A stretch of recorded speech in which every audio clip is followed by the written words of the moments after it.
রানাঘাটের মাটির নিচে রয়েছে খনিজ জ্বালানির ভান্ডার তেল এবং প্রাকৃতিক গ্যাস কর্পোরেশন ওএনজিসি আগেই তা আবিষ্কার করেছিল। এবার সেই খনিজ পদার্থ অনুসন্ধানের কাজ শুরু করতে আগ্রহী কেন্দ্র সরকার। ইতিমধ্যেই পাইপলাইন বসানো থেকে শুরু করে একাধিক পদক্ষেপ গ্রহণ করেছে কেন্দ্রীয় সরকার। সংসদে এর আগেই রানাঘাটের বিজেপি সাংসদ জগন্নাথ সরকারের প্রশ্নের জবাবে এমনটাই জানা গিয়েছে কেন্দ্রীয় পেট্রোলিয়াম মন্ত্রী হরদীপ সিং পুরীর তরফ থেকে। তিনি জানান, এখনো পর্যন্ত অনুসন্ধানের কাজ যতটা এগিয়েছে তার উপর ভিত্তি করে উন্নয়ন পরিকল্পনা প্রস্তুত করে ফেলেছে কেন্দ্র সরকার। এখন শুধুমাত্র পরিবেশগত এবং অন্যান্য ছাড়পত্র সংগ্রহের কাজ চলছে। নমস্কার।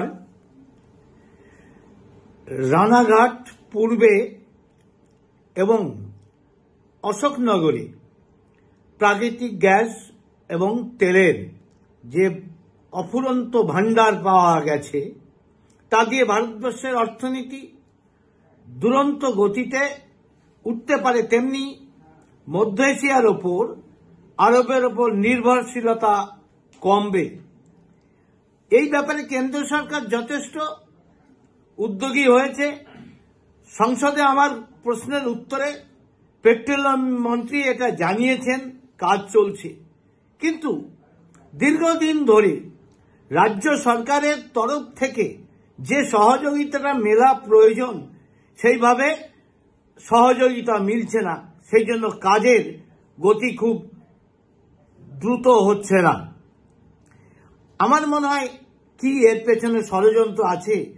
মমতা ব্যানার্জি কি দেশের উন্নতি হোক, বাংলার উন্নতি হোক, এটা চায় না, বা আরবের ওপর থেকে নির্ভরশীলতা কমুক, এটা বোধহয় চাইছে না।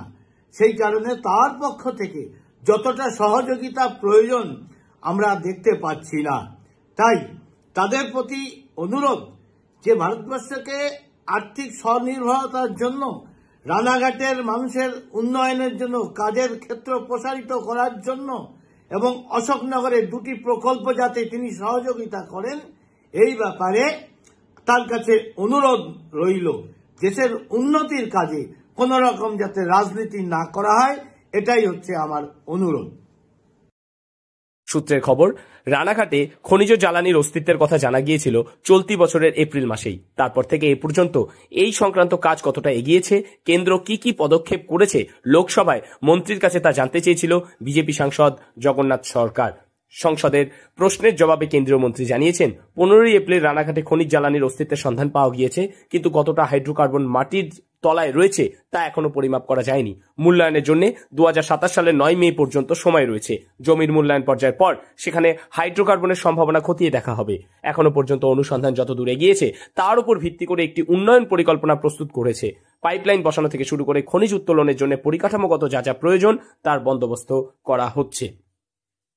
তবে বিষয়টি প্রকাশে আসতেই খুশি নদিয়া তথা বাংলার মানুষজন। কারণ অর্থনৈতিক কারণে পেট্রোলিয়ামকে বলা হয় তরল সোনা, আর যে কারণে পৃথিবীর মধ্যে অন্যতম সেরা ধনীদের তালিকায় রয়েছে আরব আমিরশাহিতে।